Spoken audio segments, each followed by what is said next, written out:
তাহলে কি হবে? সব সব সাতক্ষণ মাফ হয়ে যাবে? না উনি যে কোনো সরকারি ডিউটিরত লোককে ইন্টিমিডেট করা criminal offence.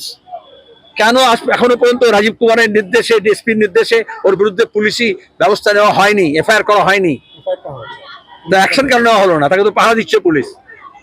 We want action. তাহলে তো এরা পুলিশ বলুক, আর পুলিশ যদি বিরোধ না থাকে আমাদের বলতে হবে। পুলিশ আক্রমণ করলে তার বিরুদ্ধে যেমন বলবো, পুলিশ আক্রান্ত হলে তার বিরুদ্ধে বলতে হবে। এই অবস্থাতেও যে বলছে যে কিভাবে তার অডিও ক্লিপটা বিজেপি পেল, এইভাবে সবাই পেয়েছে, আমরা সবাই পেয়েছি, সবাই পেয়েছে।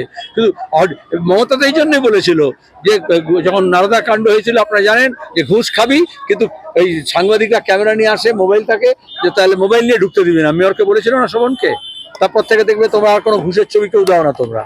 কারণ বলেছে ঘুষ খাওয়া ঠিক আছে, কিন্তু ছবি যাতে না হয়। তাহলে গালাগাল দেওয়াটা ঠিক আছে, কিন্তু ওটা রেকর্ডিং করা অন্যায় হয়েছে, এটাই তো বলছে। তার মানেটা কি? তাহলে এই যে মরাল ভ্যালুসটা কোথায় গেল? এথিক্যাল ভ্যালুসটা কোথায় গেল? আইনের শাসনটা কোথায় গেল? তাহলে যারা বলছে এটা, তাকে তো প্রশ্ন করতে হবে যে এই ধরনের গাল দেওয়াটা জায়েজ, ঠিক আছে, শুধু এটা রেকর্ডিংটা খারাপ।